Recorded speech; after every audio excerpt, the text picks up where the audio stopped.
Ever looked at your Chime balance and wondered why there's this weird gap between what you think you should have and what's actually showing up? You're not alone. Welcome to the world of pending transactions. Let's break it down. What exactly is a pending transaction? Think of it as a ghost in a machine. It's there, but it's not really there.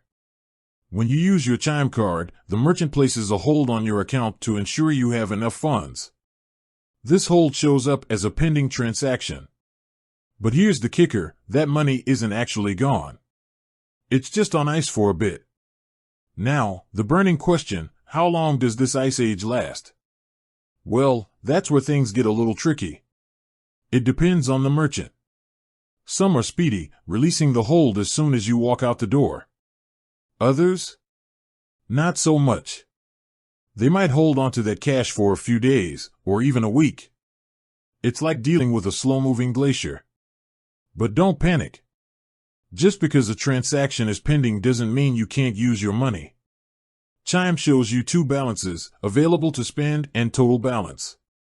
The first one is your actual spendable cash. It's what you have after subtracting those pesky pending transactions. The total balance is the big picture. It shows all your money, including what's on ice. So, how do you check on these icy transactions? Easy. Just open your Chime app and look at your transaction history. Pending ones will usually be at the top. You can also see details about each one, like the amount and the merchant. Now, let's talk about those times when a pending transaction takes forever to clear. First, don't freak out. It happens. But if it's been more than a week, it's time to investigate. You can reach out to Chime's customer support. They're usually pretty helpful and can look into the issue for you. And there you have it, the lowdown on pending transactions. They can be confusing, but armed with this knowledge, you're ready to conquer the world of Chime finances.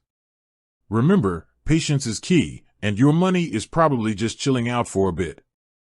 With that said, thanks for watching, and until next time.